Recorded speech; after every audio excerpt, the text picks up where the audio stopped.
الحمد لله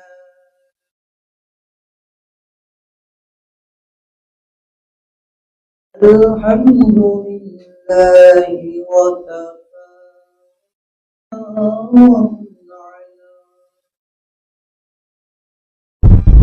وسلام على عباده الذين اصطفى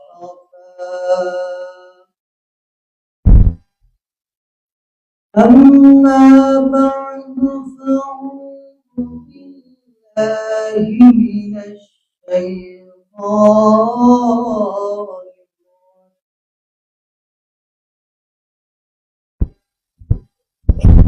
بسم الله الرحمن الرحيم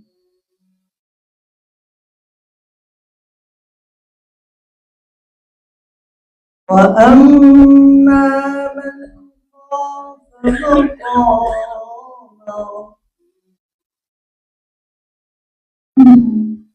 نفس عن الهوى فإن الجنة هي المأوى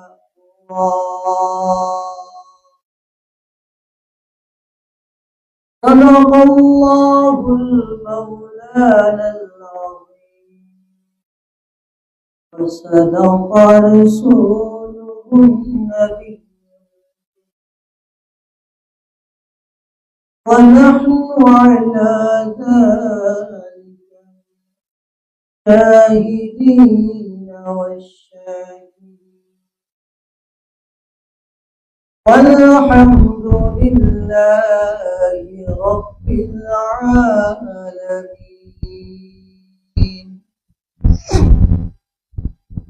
اللهم صل على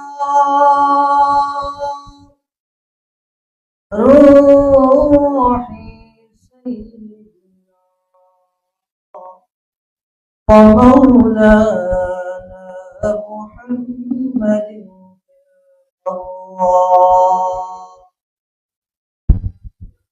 وعلى جسده في الأجساد وعلى قبره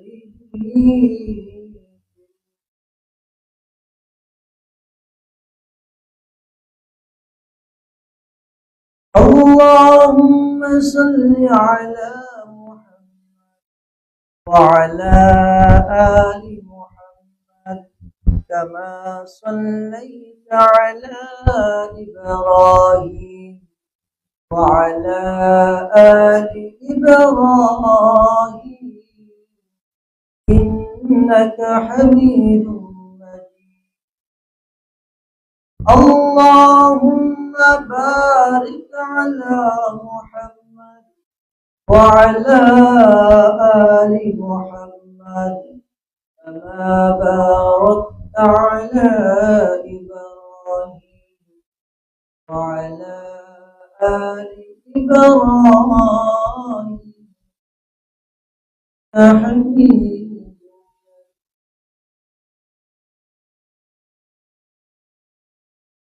الحمد لله আল্লাহ জাল্লা শানুর দরবারে লাখো কোটি শুকরিয়া যে আল্লাহ পাক দয়া করে ইহসান করে আদর করে ভালোবেসে শাবান মাসের দ্বিতীয় জুমায় জামে মসজিদে আসার তৌফিক দিয়েছেন অন্তর খুলে আল্লাহ পাকের শুকর আদায় করি আলহামদুলিল্লাহ আল্লাহ পাকের ফজল করম আল্লাহ পাক দয়া করে আমাদেরকে ইনসান বানিয়েছেন মানুষ বানিয়েছেন আল্লাহ পাক আমাদেরকে পৃথিবীতে প্রেরণ করেছেন একটা উদ্দেশ্য আর এই উদ্দেশ্যের ব্যাপারে আল্লাহ পাক কোরআনে বলেন ওয়া মা খালাকুল জিন্না ওয়াল ইনসা إلا ليعبدون আমি আল্লাহ পাক জিন এবং ইনসানকে একমাত্র আমি আল্লাহ পাকের ইবাদত বন্দেগী করার জন্য আমি আল্লাহ পাক সৃষ্টি করেছি। অন্য কোন উদ্দেশ্যে আমি মানুষ জিন ইনসানকে আমি আল্লাহ পাক সৃষ্টি করি। তাহলে আমরা কোরআনে কারীমে এই আয়াতে পাক দ্বারা জানতে পারলাম যে আল্লাহ পাক আমাদেরকে সৃষ্টি করেছেন, এর উদ্দেশ্য হলো আল্লাহ পাকের বন্দেগী। আল্লাহ পাকের বন্দেগী করার জন্য আল্লাহ তাআলা আমাদেরকে সৃষ্টি করেছেন। আর এই বন্দেগী করার জন্য আল্লাহ পাক আমাদেরকে সময় টাইম সেটিং করে দিয়েছেন। এই সময় এই ইবাদত করতে হবে, এই সময় এই বন্দেগী করতে হবে। কোন সময় কি করবে এটা আল্লাহ তাআলা বান্দাকে নির্ধারণ করে দিয়েছেন। সুবহানাল্লাহ। আল্লাহ কোরআনে বলেন ইন্না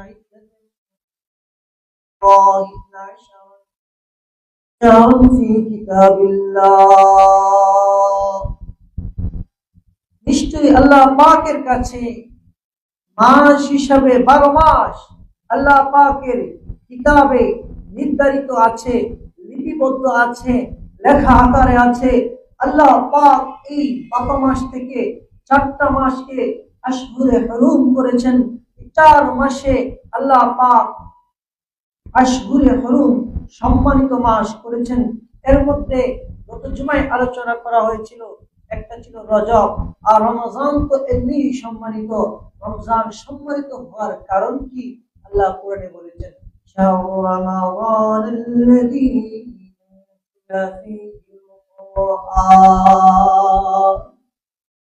রমজান এরকম এক মাস যে মাসে আমি আল্লাহ পাক কোরআনে কারীম নাযিল করেছি। এইজন্য আমি আল্লাহ পাক কোরআনে কারীমের কারণে রমজানের মর্যাদা বাড়িয়ে কোরআনে কারীমের নাযিলের মাস হিসাবে রমজান সম্মানিত হয়ে গিয়েছে। রমজানের আগে শাবান মাস, শাবানের আগে রজব মাস, রজব মাস হল আশহুরে হুরুমের একটা মাস। 4 মাস থেকে মাঝখানে পরে শাবান, শাবান মাস অনেক সম্মানিত। আল্লাহ রাসূল বলেছেন শাহরু শাবান শাহরি, শাবান মাসটা হলো আমার মাস। সুবহানাল্লাহ। রাসূল সাল্লাল্লাহু আলাইহি সাল্লাম শাবান মাসের অনেক গুরুত্ব দিয়েছেন। গত জুমায় শাবান মাসের গুরুত্বের বিষয়ে আলোচনা হয়েছে।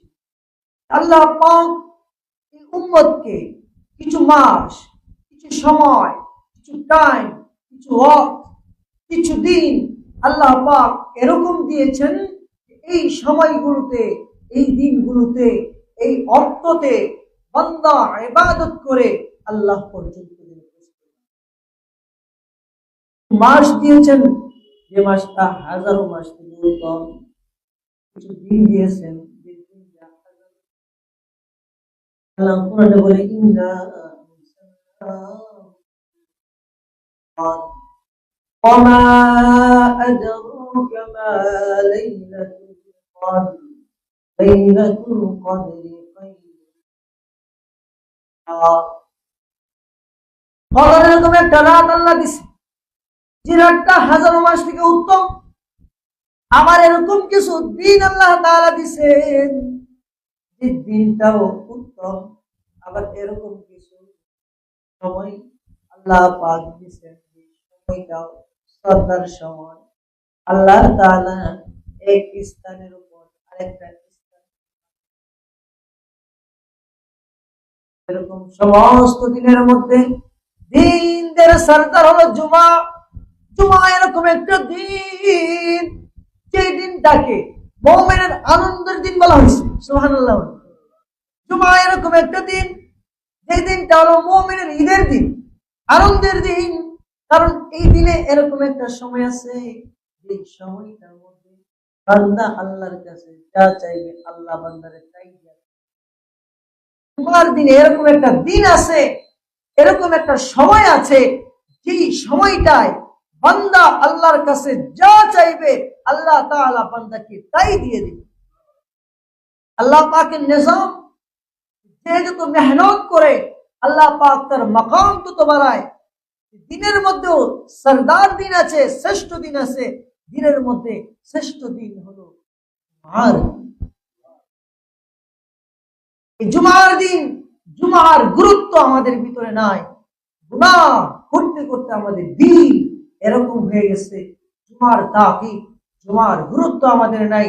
একটা জামানা এরকম ছিল যে জামানার মধ্যে জুমার নামাজ পড়ার জন্য সাহাবায়ে কেরাম বৃহস্পতিবার রাতে মসজিদে জুমার ফাজাইল কত? রাসূলুল্লাহ বলেন, জুমার দিন মসজিদের মধ্যে যে ব্যক্তি সর্বপ্রথম প্রবেশ করল তার মাকাম কি তোমরা জানো? তার মাকাম হলো এরকম, আল্লাহর রাস্তায় একটা উট দান করলে সওয়াব অর্জন হবে। জুমার দিন সর্বপ্রথম যে ব্যক্তিটা আল্লাহর রাস্তায় একটা উট দান করার সওয়াব তার আমলনামায় লেখা হয়। জুমার দিন আগে আসলে লাভ, আগে আসলে আল্লাহর রাস্তায় একটা উট দান করার সব হয়ে যায়।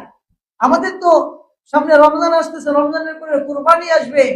কুরবানি আমরা দেই 4 জন 5 জনে মিলে একটা গরু দেই 1 লাখ টাকা দিয়া, 70,000 টাকা দিয়া, পারি না? অনেক গরিব আছে।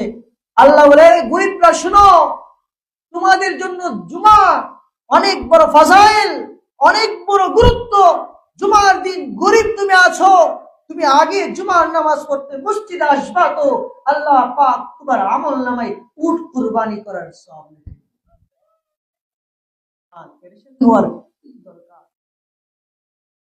আল্লাহ তো আমলের বাজার সাজিয়ে রাখছেন। এই যে রমজান আসতেছে, আল্লাহ বলে আমলের বাজার আমি সাজাইতেছি। আমলের বাজার সাজানোর কারণ হলো আমি বান্দারে আমার বানাইতে চাই। সুবহানাল্লাহ। বান্দাকে আমার আব্দ বানাইতে চাই, আমার দাস বানাইতে চাই, আমার গোলাম বানাইতে চাই। ইনসানকে আমি আল্লাহ তাআলা আমার গোলাম বানাইতে চাই। গোলাম বানানোর জন্য আল্লাহ তাআলা সামনে রমজান আনতেছি, রমজানের আগেও কিছু রাখতেছি। বান্দা ইবাদত করে আমি আল্লাহ পাকের গ্রহণ করবে। এর মধ্যে একটা দিন হলো জুমার দিন। জুমার দিন বান্দা আল্লাহর কাছে চাবে তো আল্লাহ দিয়ে দিবেন। ইবনে হুমাম রাহমাতুল্লাহ আলাইহি জুমার দিনের মধ্যে বলেছেন যে 70টা সময় উনি উল্লেখ করেছেন, এই সময়গুলোতে আল্লাহ তাআলা দোয়া কবুল করেন। এর মধ্যে সবচেয়ে প্রসিদ্ধ মত হলো জুমার দিন মাগরিবের আগ মুহূর্তে, মাগরিবের 10 থেকে 15 মিনিট আগে কোন বান্দা যদি আল্লাহ তাআলার সামনে আল্লাহকে ডাক দেয়, মনে থেকে আল্লাহকে ডাক দেয়, আল্লাহ বলে জুমার দিন মাগরিবের আগে দোয়া করবি, আমি আল্লাহ তাআলা তোর দোয়াকে কবুল করে নেব। এই জন্য জুমার ফাজাইল, জুমার দিন অন্য দিন থেকে শ্রেষ্ঠ। জুমার দিনে দোয়া কবুল করলে আল্লাহ তাআলা দোয়া কবুল করেন। সুবহানাল্লাহ। আরেকটা মত আছে, ইমাম যখন খুতবা দেয়, মসজিদে দাঁড়ায় খুতবা দেওয়ার সময় 2 খুতবার মাঝখানে বসে কি বসে না? মাঝখানে ইমাম 10-15 সেকেন্ড সময় ইমাম বসে। এই সময়টাই যদি কেউ আল্লাহর কাছে যা দোয়া করে আল্লাহ তাআলা তার দোয়া কবুল করে নেন। তোমার খুতবা 2 খুতবার মাঝখানে বান্দা আল্লাহ পাকের কাছে যা দোয়া করবে আল্লাহ কবুল করে নেবেন। দোয়ার জন্য হাত তোলা শর্ত নয়, মনে মনে দোয়া করবে, আল্লাহ পাক বান্দার দোয়া কবুল করবে। কিন্তু কিছু আল্লাহ পাকের বান্দা তো এরকম আছে যে জুমার খুতবা শেষ হয়েছে তো জুমার নামাজ হবে, জুমার নামাজ হবে। জুমার খুতবা শোনা কি ওয়াজিব। জুমার নামাজ মূলত ছিল 4 রাকাত, খুতবার জন্য 2 রাকাতকে কমায় দিয়েছেন। খুতবা হলো 2 রাকাতের অন্তর্ভুক্ত। জোহরের নামাজ আমরা কয় রাকাত পড়ি? 4 রাকাত। জোহরের ফরজ কয় রাকাত? 4 রাকাত। জুমার ফরজ 4 রাকাত ছিল, 2 রাকাত খুতবার মধ্যে এনে 2 রাকাতকে বাঁধতে হয়েছে খুতবার কারণে। খুতবা শোনা ওয়াজিব। এজন্য মাসআলা হলো খুতবার মধ্যে কথা বললে গুনাহে কবিরা হয়। যেরকম ভাবে নামাজের মধ্যে কথা বললে নামাজ ফাসেদ হয়ে যায়, নামাজ নষ্ট হয়ে যায়। নামাজের মধ্যে দাঁড়িয়ে যদি কেউ কথা বলে তার নামাজ থাকবে? নামাজের মধ্যে দাঁড়িয়ে আব্দুল কুদ্দুস কোন থেকে এসেছেন, নামাজ থাকবে? তবে তোমার খুতবা চলাকালীন যদি কেউ কথা বলে তার নামাজ ফাসেদ হবে না, কিন্তু তার আমলনামায় গুনাহে কবিরা লেখা হবে। খুতবা বলার সময় কথা বললে গুনাহে কবিরা হয়। খুতবা শোনা ওয়াজিব, এই ওয়াজিব তরক করলে গুনাহে কবিরা হয়। খুতবা যেভাবে দিবে এইভাবে শুনতে হবে, মাঝখানে কোনো কথা বলা যাবে খতিব ছাড়া কেউ কথা বলতে পারবে। খুতবা শেষ হলে এই জন্য বলছি এতটুকু কথা ইমাম ছাড়া বলতে পারবে না, মুয়াজ্জিনও বলতে পারবে না। দাঁড়িয়ে কাতার সোজা করুন। খতিব সাহেব মিম্বর থেকে নামবে, নামতে নামতে মুয়াজ্জিন ইকামত শুরু করে দিবে, আগেই কাতার সোজা করে বসবে। কারণ খুতবা শোনা ওয়াজিব, খুতবা দেওয়া ওয়াজিব। খুতবার মধ্যে খুতবার কারণে 2 রাকাত নামাজকে শর্ট করা হয়েছে, 4 রাকাত 2 রাকাত করা হয়েছে। নামাজের মাঝখানে যেরকম কথা বলা যায় না, খুতবার মাঝখানেও কোনো কথা বলা যায় না। তাহলে খুতবা যে পাইলো না, সে জুমার নামাজ পাইলো, অর্ধেক নামাজ পাইলো। আমাদের আমল আখলাক তো এরকম হয়েছে যে খুতবা শেষ কোন রকমে ঈশা জুমার নামাজ। আমাদের ভিতর আমলের কমতি, ইখলাসের কমতি, অথচ নিজেকে অনেক বড় মনে হয়। আল্লাহ বলে বান্দা এই আমলগুলোর ঘাটতি পূরণ করার জন্য তোমরা বেশি দিন বাঁচবা না, তোমরা 60 বছর বাঁচবা, 70 বছর বাঁচবা। ওরে বান্দা তোমাদের আমলগুলো তোমাদের আগে পূর্ববর্তী উম্মত গুলো 1000 বছর 2000 বছর পর্যন্ত হায়াত পাইছে। ইসরায়েলের মধ্যে এক লোক 1000 বছর লাগাতারে আল্লাহ রাস্তায় জিহাদ করেছে। 1000 বছর লাগাতার আল্লাহ তাআলার রাহে জিহাদ করেছে। আরেক ব্যক্তির ব্যাপারে আছে 1000 বছর লাগাতারে আল্লাহ তাআলার ইবাদত করেছে, সারা রাত নামাজ পড়েছে, সারা দিন রোজা রাখছে। পাহাড়ের এক গর্তে বসে সারা রাত আল্লাহর ইবাদত করছে, সারা দিন রোজা রাখছে। আল্লাহ তাআলা পাহাড়ের ভিতরে তার জন্য খাবারের ব্যবস্থা করে দিয়েছে। 1000 বছর পর্যন্ত পাহাড়ে বসে, পাহাড়ের গুহায় বসে আল্লাহর ইবাদত করছে।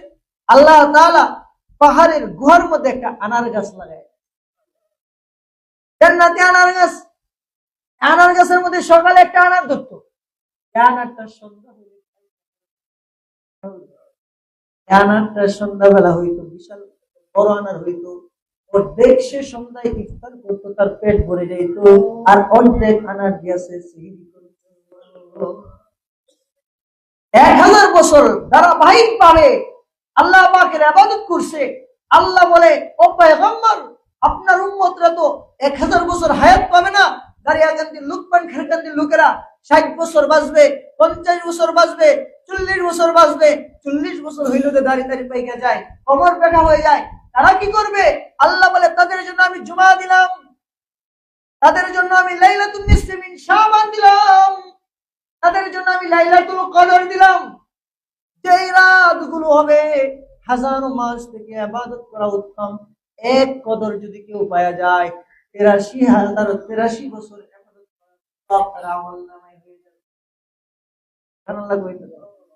এক কদর যদি পাওয়া যায়, একটা লাইলাতুল কদর যদি কারো আমলনামায় লেখা হয়ে যায়, 83 বছর আল্লাহ তাআলার রাস্তায় ইবাদত করা তার আমলনামায় লেখা হয়ে যাবে। এবার যদি 50 বছরে আপনি 50টা লাইলাতুল কদর পান, তাহলে আপনার আমলনামায় কতগুলো রাত্রে নেকি লেখা হবে? তওবা। ও পয়গম্বর, আপনার উম্মতরা 1000 বছর বাঁচবে না, 2000 বছর বাঁচবে না, 3000 বছর বাঁচবে না। আপনার উম্মতদেরকে আমি শর্টকাট ইবাদত করে দিলাম, অল্প করবে, পাবে বেশি। সুবহানাল্লাহ। অল্প কাম, লাভ কি বেশি। মানুষ এখন খুঁজে যে ব্যবসার মধ্যে অল্প পুঁজি লাভ বেশি, এই ব্যবসা মানুষ করে কি করে না? সবাই খুঁজে একটা ব্যবসার কথা বলে, অল্প পুঁজি লাভ বেশি, অল্প পুঁজি লাভ বেশি, এই ব্যবসা সবাই খুঁজে। আল্লাহ বলে উম্মতি মুহাম্মাদি হলো এরকম, তাদের হায়াত থাকবে অল্প, কিন্তু তাদের ব্যবসা আমি আল্লাহ তাআলার সাথে লাভবান হবে। এই জন্য আল্লাহ পাক এই রাতগুলো আমাদেরকে দিয়েছেন। এই রাতগুলোর মধ্যে একটা রাত সামনে আসতেছে, লাইলাতুন নিসফি মিন শাবান, শাবানের 15 তারিখের রাত। এই রাতটা আল্লাহ তাআলার কাছে বড় দামি রাত। এই রাতটা উম্মতে মুহাম্মাদের জন্য বড় দামি রাত। এই রাতের মধ্যে আল্লাহ তাআলা তার ভাগ্য লেখে, 1 বছর বান্দা যা করবে আল্লাহ তাআলা ওই রাত্রিতে সবগুলো ফেরেশতার মাধ্যমে লিখে দুনিয়ার আসমানে পাঠিয়ে দেয়। এই রাতটা ইবাদতের প্রস্তুতি নেওয়া।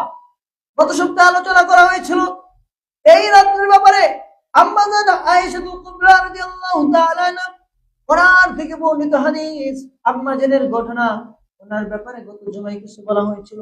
আম্মা জান বলেন, একদিন রাতে আমি দেখলাম আল্লাহ রাসূল সাল্লাল্লাহু আলাইহি ওয়াসাল্লাম রাতে যখন গভীর হয়েছে বিছানা থেকে উঠে নামাজে দাঁড়ায়।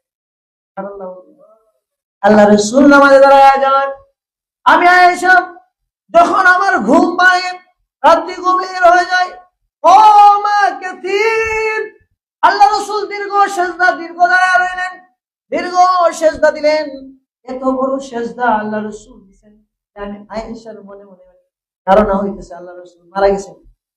এত লম্বা সিজদা আল্লাহ রাসূল দিতেছেন, সিজদার মধ্যে পড়ে আছেন, 1 ঘন্টা, 2 ঘন্টা, 3 ঘন্টা চলে যাইতো। আমি আম্মা জান বলেন যে আমার ধারণা হইতো মনে হয় আল্লাহ রাসূল মারা গেছেন। কি সিজদা দিতেন। আর আমরা তো সিজদা দেই তাওবার মতো। তাওবা কি করে জানেন? খাবার নেয়, নিয়ে এসে না খাবার লুকাবে, অন্য কি দেখা কি লাগে, এও সব খুঁজে আর খাবার পায়। চোখ গুঞ্জা খাবার রাখে, চোখ গুঞ্জা রাখলে খাবার পাইবেন? খাবার নিচে শিকার দিকে নিয়ে ও আশেপাশে কি দিয়ে খেলানি, আমি চোখ বন্ধ করে তুই, আমি না দেখলে কেউ দেখতো না। আমাদের সেজদা হইলো কাওয়ার মতো। মসজিদে আইসে যে আইরে মানুষ কোন রঙে দেখলো, 2টা সেজদা দিয়া জুমার সময় আইসে, খুতবা শেষ, আইসে মসজিদের শেষের কাতারে, ইমাম কাছে আসসালামু আলাইকুম ওয়া রাহমাতুল্লাহ, এটা ফিরাইতে নাই, পেরে গেছে, নামাজ হইছে নি, নামাজ হইছে। দুই দিকে ফিরানোর আগে আল্লাহর বান্দা বাইরে গেছে। জুমার নামাজ 5 ওয়াক্ত নামাজ পড়োই না রে আল্লাহর বান্দা, জুমার নামাজটা পড়তে আইলা, সালামটা ফিরাইলো, ইমাম সালাম ফিরাইয়া দোয়া করবে, জুমার পরে দোয়া করলে আল্লাহ দোয়া কবুল করবে। দোয়া কবুল করার মতো ভাগ্য এই হতভাগার হয় না।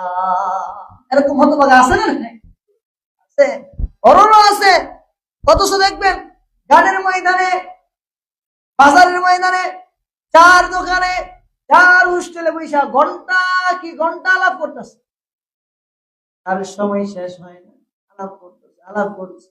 আর মসজিদে ঈশা সপ্তাহে 1 দিন জুমার নামাজ পড়ে আল্লাহর কাছে দোয়া করবে, এই ভাগ্যটা তার হয় না। আল্লাহ বলে কেন? আল্লাহ তার দিলের মধ্যে মোহর মেরে দিছি, ইবাদত করছে না, ইবাদত না করার কারণে ইবাদতের পরিবেশে আসলে তার ভালো লাগে না।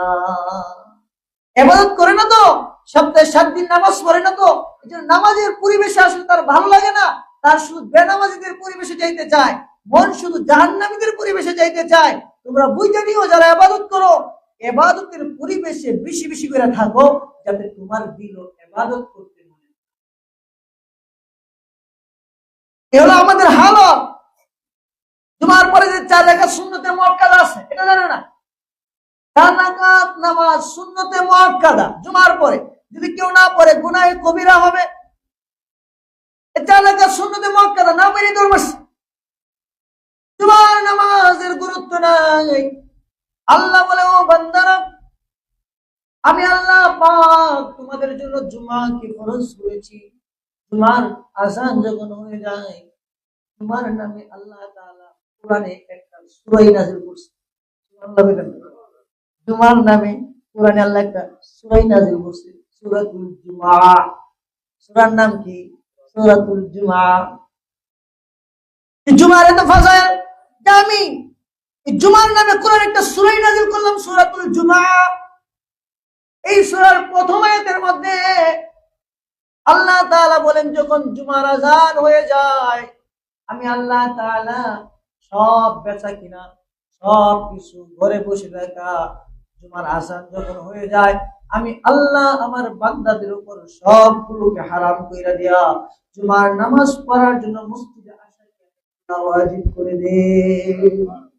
আমি আল্লাহর কাছে জুমার আযান যখন হয়ে যায়, সূরাতুল জুমার প্রথম আয়াতের মধ্যে আল্লাহ তাআলা এই কথা জানিয়েছেন, জুমার গুরুত্ব এরকম, জুমার আযান যখন হবে ঘরে বসে থাকবা তো গুনাহ কবিরা হবে তোমার আমল। জুমার আযানের পরে ব্যবসা করবা, যে টাকা ইনকাম করবে এটা হারাম হবে। জুমার আযানের পরে সিনজি চালাইবা, যে বাড়া মারবা, এটা হারাম হবে। জুমার আযানের পরে যে ব্যবসা করবা, এই ব্যবসার টাকা তোমার জন্য হারাম হবে। এই জন্য আমার আল্লাহ কোরআনে সূরা জুমা নাযিল করে দেন। হাফেজ না তো এই জন্য আয়াতটা মনে পাচ্ছি না। আয়াতের তরজমা হলো, যখন জুমার আযান হয়ে যায়, জুমার আযানের পরে সব বেচা কিনা, ঘরে বসে থাকা, চলাফেরা সব হারাম।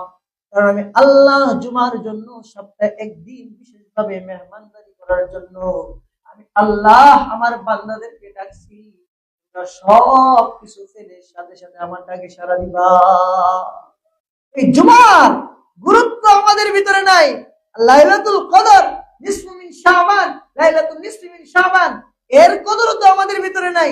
এই যে শাবান মাসের আজকে 10 তারিখ, সামনে লাইলাতুল কদর মিন নিসফি শাবান এসে যাবে।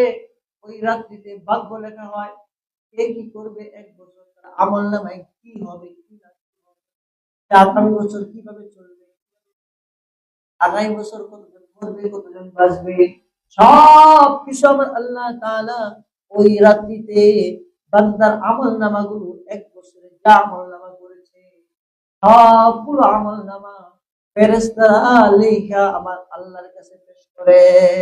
এক বছরের আমলনামা। গত জুমায় এ বিষয়ে আলোচনা করা হয়েছিল, 3টা হাদিসের ব্যাখ্যা দেওয়া হয়েছিল।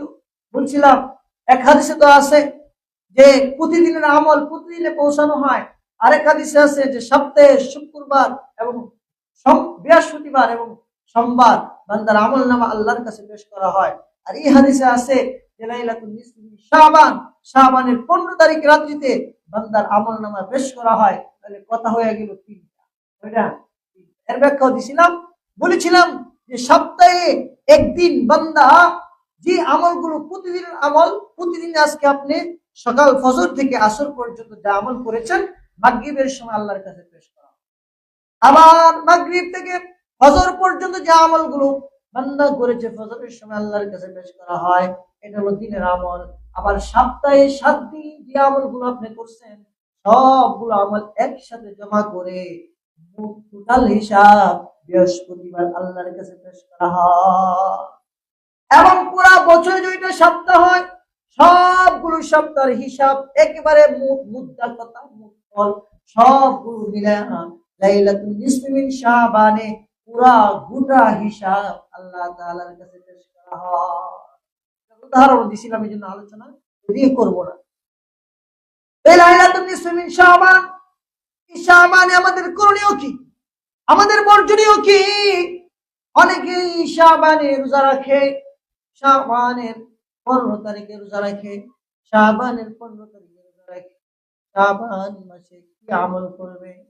আম্মাজানের হাদিস গত সপ্তাহে আম্মাজান বলেন, আল্লাহ রাসূল সাল্লাল্লাহু আলাইহি ওয়াসাল্লাম শাবান মাসে এত বেশি রোজা রাখতেন যে অন্য কোন মাসে শাবানের মতো রোজা রাখতেন না। শাবান মাসে, রমজানের পরে আল্লাহ রাসূল সাল্লাল্লাহু আলাইহি ওয়াসাল্লাম শাবানের রোজা সবচেয়ে বেশি কদর করতেন, সবচেয়ে বেশি গুরুত্ব দিতেন।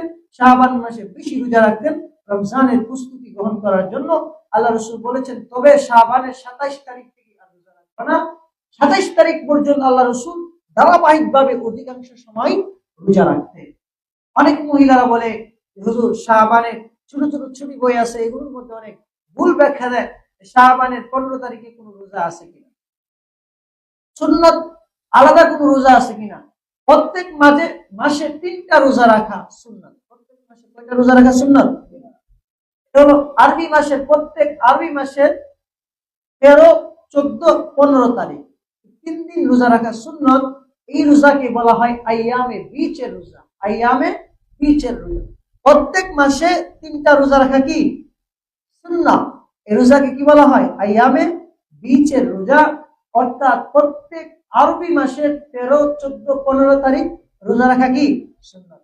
এই হিসাবে শাবানের আজকে 10 তারিখ, আগামীকাল 11, এরপর 12, এরপর 13, 14, 15, 13, 14, 15 তারিখ রোজা রাখতে পারি। বাকি শাবানের আলাদা কোন রোজা নাই, পৃথক কোন সুন্নাত কি নাই, রোজা নাই। শাবান মাস এরকম সারা মাসে আল্লাহ রাসূল রোজা রাখছেন। আবার আমরা যদি একক সাথে মিলাইয়া প্রত্যেক মাসে আল্লাহ রাসূল যে সুন্নাত আদায় করছেন, আইয়ামে বীচের রোজা, অর্থাৎ শাবানের 13, 14, 15 তারিখের রোজা, এটা যদি আমরা রাখি তাহলে আজকে 10 তারিখ, তারপর 11 তারিখ, শনিবারে হলো 11, রবিবার 12, সোমবার থেকে ধারাবাহিক ভাবে আমরা 3 দিন রোজা রাখতে পারি। তাহলে আইয়ামে বীচের রোজা, সব মঙ্গল বুধবার 3 দিন রোজা, এটা হলো সুন্নাহ রোজা, এটা আমরা রাখতে পারি। বাকি শাবানের কোন আলাদা কোনো কি নাই, রোজা নাই, এর আলাদা কোনো ফাজাইল নাই। আইয়ামে বীচের রোজাগুলো আমরা রাখবো। আর শাবানের যে হাদিস বর্ণনা করতেছিলাম, আল্লাহ রাসূল সাল্লাল্লাহু আলাইহি ওয়াসাল্লামের স্ত্রী বলেন যে আমার স্বামী মুহাম্মদ রাসূলুল্লাহ সাল্লাল্লাহু আলাইহি ওয়াসাল্লাম শাবানের দিন দাঁড়ায়া আমার স্বামী নামাজ পড়ে। আমি মনে করতাম আল্লাহ রাসূল সাল্লাল্লাহু আলাইহি ওয়াসাল্লাম, আমি আল্লাহ রাসূলের পা মুবারকে চিমটি কাটতাম, চিমটি দিতাম যে আছে কিনা। আল্লাহ রাসূল পা নড়াইতেন। আল্লাহ রাসূল সাল্লাল্লাহু আলাইহি ওয়াসাল্লাম নামাজ শেষ করলেন ফজর রাত মুহূর্তে। আল্লাহ রাসূল বলে, আয়েশা তুমি কি মনে করেছো মুহাম্মদ রাসূলুল্লাহ সাল্লাল্লাহু আলাইহি ওয়াসাল্লাম তোমার হক? আয়েশা বলে, না ইয়া রাসূলুল্লাহ। আল্লাহ রাসূল, আয়েশা রে জানো আজকে কোন রাত? বলে, না ইয়া রাসূলুল্লাহ, আল্লাহু আ'লামু, আল্লাহই ভালো জানে, ও রাসূল এবং তার রাসূলই ভালো জানে। আল্লাহ রাসূল বলেন, আয়েশা আজকে এরকম এক রাত, যে রাত্রিতে বান্দা 1 বছর যা করছে সব কিছু আমার আল্লাহর কাছে পেশ করা হয়। এই জন্য আমি এই রাতটা আমি পুরোটা রাত আল্লাহর ইবাদতে কাটাইছি। এই হাদিস থেকে পাওয়া যায় নিসলাইলাতুন নিসফি মিন শাবান, এই শাবানের 15 তারিখে গোটা রাত বান্দা বান্দীরা আল্লাহ পাকের ইবাদত করবে, জামাতবদ্ধ ভাবে না, একা একা পার্সোনালি নামাজ পড়বে, নফল নামাজ পড়বে, ঘরে পড়বে, যদি মসজিদে যায়। আমাদের ঘরে তো নামাজ পড়ার পরিবেশ নাই, দেখা যায় মসজিদে আইসা নামাজ পড়ে, ঘরে তো নামাজের পরিবেশ নাই। এই জন্য আল্লাহ রাসূল বলছে, লা তাজালু বুয়ুতাকুম কবরা, ও আমার উম্মতরা তোমরা তোমাদের ঘরকে কবর বানায়ও না। তোমরা তোমাদের ঘরকে কি বানায়ও না? কবর বানায়ও না। আমরা তো আমাদের ঘরগুলোকে আজকে কবর বানাইছি। এর অর্থ কি? কবরস্থানে নামাজ পড়া যায় না। কবরস্থানে কি বলা যায় না? নামাজ পড়া, কবরস্থানে নামাজ পড়া যায়। কবরে নামাজ পড়লে কবরের সামনে গিয়ে যে নামাজ পড়ে কি হবে? শিরক হয়ে যাবে।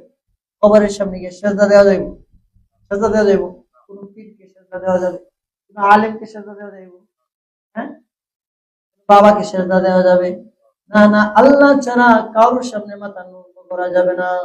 বান্দার মাথা নত হবে তো আল্লাহর সামনে মাথা নত হবে।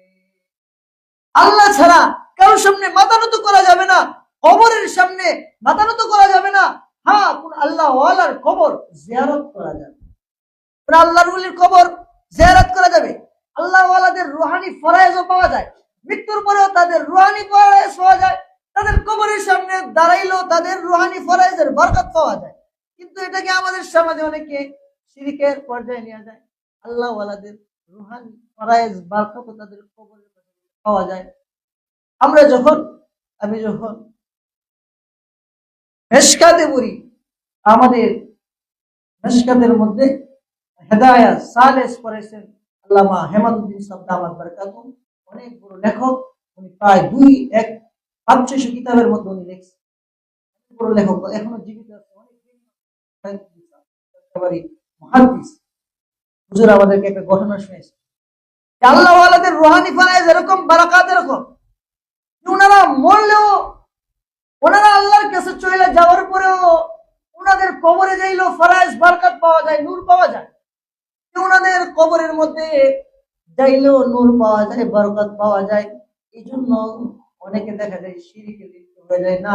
আল্লাহ ওয়ালাদের কবর জিয়ারত করা যাবে, রওজা জিয়ারত করা যাবে, মাজারে যাওয়া যাবে, কিন্তু ওইখানে গিয়া ওনাদের কাছে কোনো কিছু চাওয়া যাবে। চাইবেন কার কাছে? আল্লাহর কাছে। উদউনি আস্তাজিব লাকুম, আল্লাহ বলে আমার কাছে চাও, আমি আল্লাহ তোমারে কি করব? দেব। হ্যাঁ, এটা বলতে পারে আল্লাহ। শাহজালাল ইয়ামানি রাহমাতুল্লাহ আলাইহি তোমার ওলি ছিল, আল্লাহ তোমার এই ওলির উসিলা আমারে দিয়া দাও। আমার আল্লাহ এটা উসিলা দেয়া চাওয়া যায়, উসিলা দেয়া চাওয়া যায়। আল্লাহ গো মুস্তাজিব সত্য বল, আল্লাহ আমি তো আল্লাহ ওয়ালা না, আল্লাহ গো তার উসিলায় তার সাথে দোয়াটা করলাম, আল্লাহ তুমি আমার দোয়াটা, এটা বলা যাবে। কিন্তু এটা বলা যাবে না শাহজালাল ইয়ামানি আমারে তুমি একটা সন্তান দাও, এটা চাওয়া যাবে? শিরক।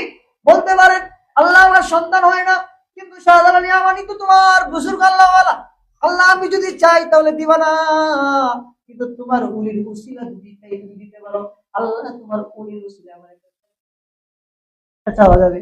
কিন্তু এটা বলা যাবে না বাবা তোমার দরবারে আইলাম আমার একটা সন্তান, তাহলে কি হয়ে যাবে? শিরিক হয়ে যাবে। কি হবে? শিরিক হবে। শিরিক ইবাদত, আল্লাহর সাথে শিরিক হয়ে যাবে। এই জন্য ইবাদত করার তরিকা আছে। আল্লাহ ওয়ালারা মারা গেল, ওনাদের কবরের সামনে দিলে রুহানি ফারায়েজ বারাকাত, ওনার নামটা আমার মনে নাই, ওনার কবরে যায়, উনি শহীদ হয়েছিলেন যুদ্ধের ময়দানে, ওনার কবরে যায়, কবরের পাশে দাঁড়ায়া এক ব্যক্তি দোয়া করতেছে, আল্লাহ তোমারই উনি মারা গেছে, কবর থেকে আওয়াজ আইতেছে এখান থেকে সরো, মরা মানুষের কবরে গিয়ে দোয়া করো। সুবহানাল্লাহ। এখানে দোয়া করার দরকার নেই, যে মরা হের কবরে গিয়ে দোয়া করো। এর কথা বলতেছে আশরাফ আলী থানভী রহমাতুল্লাহ আলাইহি লেখছেন, আমি ওনার কবরের পাশে যাই দোয়া করলে আমার আশরাফ আলী বই দিত, আবার বলে আশরাফ আলী এই এখানে দোয়া করিস না, মরা মানুষের গিয়ে দোয়া। কিছু আল্লাহ ওয়ালারা আছে যাদের মাকাম এরকম, মৃত্যুর পরে আল্লাহ তাআলা তাদের মাধ্যমে কিছু গঠন এরকম বুঝাইছেন, এটা বোঝানোর জন্য যে তুমিও তার মতো আল্লাহ ওয়ালা হও, বাকি শিরকে লিপ্ত হইবা না।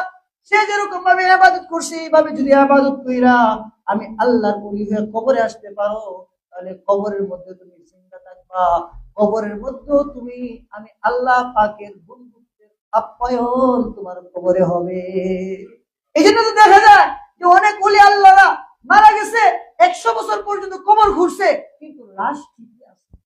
এরকম এই কিছুদিন আগে তো পেপার আইছে, কোন জায়গায় বরিশালে কুয়াকাটার মধ্যে আল্লাহ ওয়ালা 20 বছর 30 বছর হয়েছে মাটি দিচ্ছে, এরপরে তার লাশ ভেসে আসছে, কবরে যেভাবে রাখছে এইভাবেই পাওয়া গেছে। সুবহানাল্লাহ বলতে না? এরা এরকম, এরা দুনিয়ার মানুষের চোখে মাইরা গেছে, কিন্তু আমার আল্লাহ বলে এরা মরা না, এরা আমি আল্লাহর কাছে জীবিত।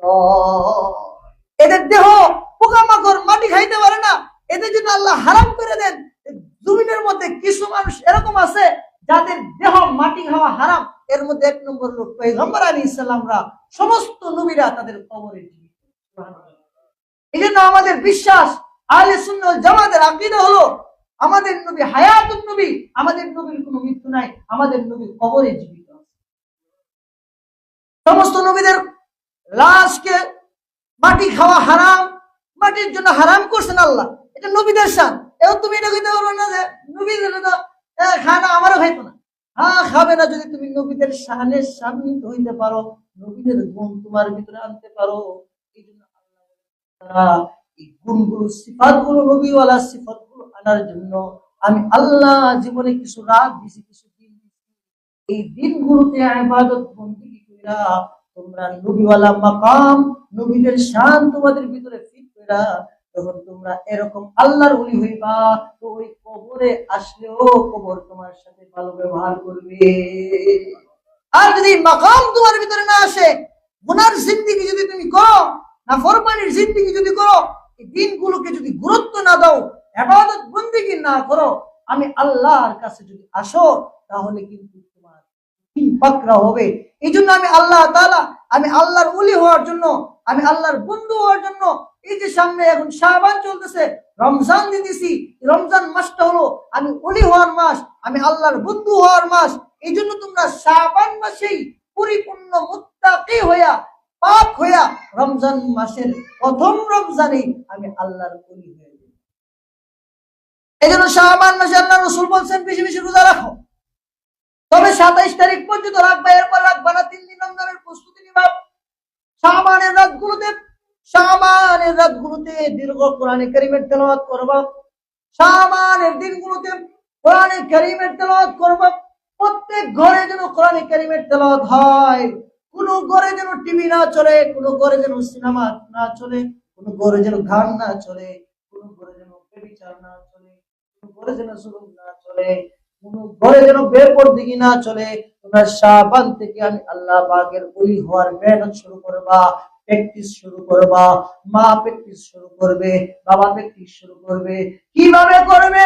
ফজরের আযান যখন মসজিদে হবে, মা উঠে কোরআনের তেলাওয়াত করবে, সন্তানকে জাগাবে, ফজর পড়তে যাও। স্ত্রী উঠবে, কোরআনে কারীমের তেলাওয়াত করবে। স্বামী কি বলবে? উযুর পানি দিয়ে স্বামী উযু করে ফজর পড়তে যান। ফজরের পরে কোরআনে কারীমের তেলাওয়াত করেন। স্বামী স্ত্রীর ইবাদতের তদারকি করবে। সুবহানাল্লাহ কইতেন না? করে জিজ্ঞেসেন নি বলুন, করে নামাজ পড়ছেন, করে জিজ্ঞেসেন হাত তুলুন, আমি জিগাই এটা যেটা জিজ্ঞেসেন পরে জীবনে, এই জোরে নামাজ পড়ছেন জিজ্ঞেসেন একজন জিজ্ঞেস। আমি প্রতিদিন আমার স্বভাব এখান থেকে ফজর পরে যায় জিগাই এক পারা পড়ছেন, না পড়লে একটু রাগারাগি করি। এই যে স্ত্রীর ইবাদতের তদারকি করা, হ্যাঁ, স্ত্রীর ইবাদতের তদারকি করা। স্ত্রীর স্বামীর জিগাই আজকে কই রাখা কবুল পড়ছেন, আজকে বাস তো নামাজ পড়ছেননি। আমাদের স্ত্রীদের স্বভাব এরকম হয়েছে, স্বামীর জিগা কত কামাইছেন, আজকে কত কামাইছেন, এটা জিগা। স্বামী জিগা আজকে কই টাকা ভাটপাড়ি করে বাঁচাইছো, 500 টাকা দিছে, 400 টাকার বাজার করছে, এক সময় এরা দিছে দিব না। এটার খবর নেই, স্ত্রীর ইবাদতের খবর নেয় না, স্বামীর ইবাদতের খবর নেয় না, সন্তানের ইবাদতের খবর নেয় না। এই জন্য আমাদের সমাজগুলো পচে গেছে, সমাজের কর্তাদের দিল পচে গেছে, সমাজের মানুষের দিল পচে গেছে। অথচ নিয়ম ছিল ইবাদতের খোঁজ খবর নিবে, কে কি ইবাদত করছে জিজ্ঞাসা করবে, তোমার ইবাদত কতটুকু, তোমার ঈমান কিরকম হালত, ভাই বলো তো তোমার ঈমানের কি অবস্থা, ভাই বলো তো তোমার নামাজের কি অবস্থা, ভাই বলো তো তোমার সূরা কিরাতের কি অবস্থা। এগুলো তো আমরা জিজ্ঞাসা করি না, দেখা হইলে জিজ্ঞাসা করে তোমার ভূত কয়টা বিদেশ, ইটালি পাঠাইছে, আর দুইটা আছে সিঙ্গাপুর পাঠায়, ও কি কোনা এটা টক্কর লইছে তো আমার লগে, 3টা ইটালি পাঠাইছে আর 2টা পাঠায় দিহি। এরকম কোন মারফুত আছে এলাকা যে আমার লগে টক্কর লইব? কয় কি কয় না? অথচ কয় না আমার একটা ফুকুরে হাফেজ কোরআন বানাইছে, আমার একটা ফুকুরে আলেম বানাইছে, যে আমার মরণের পরে আমার কবরের সামনে দাঁড়ায়। আরে মিয়া তুমি তো এমন ফুট বানাইছো যে মরণের পরে কবরের সামনে যায় আমরা দাঁড়াইতে। হুজুর দোয়া করো, দোয়া করার বাক্যগুলো তুমি তোমার সন্তানকে শিখাইছো না। কবরের সামনে দাঁড়ায় থাকবো, ভাড়া দিয়ে হুজুর নিয়ে যাবো, দোয়া করবো, 200 টাকা। এরকম নালায়েক অপদস্থ সন্তান যে আমরা জন্ম দিয়ে দিতেছি, 1 টাকার কাম আসবে আমার, মরার পরে আমার সম্পদ গুলো সে বুক করবে, 40 দিন পরে 40 টাকা মানুষকে খাওয়াবে, এটা দেখাইবার লিগা না খাওয়া মানুষ বাপ মারা গেছে মানুষেরও খাওয়াইছে না, এটা মানুষের কথা রাখার জন্য আপনার সন্তান আপনাকে খাওয়াবে। 1 বছর পরে তো ভুলেই যাবে, কবরের সামনেই যাবে না। আপনি কি এরকম সন্তান তৈরি করেছেন যে সন্তান প্রত্যেক নামাজের পরে পড়বে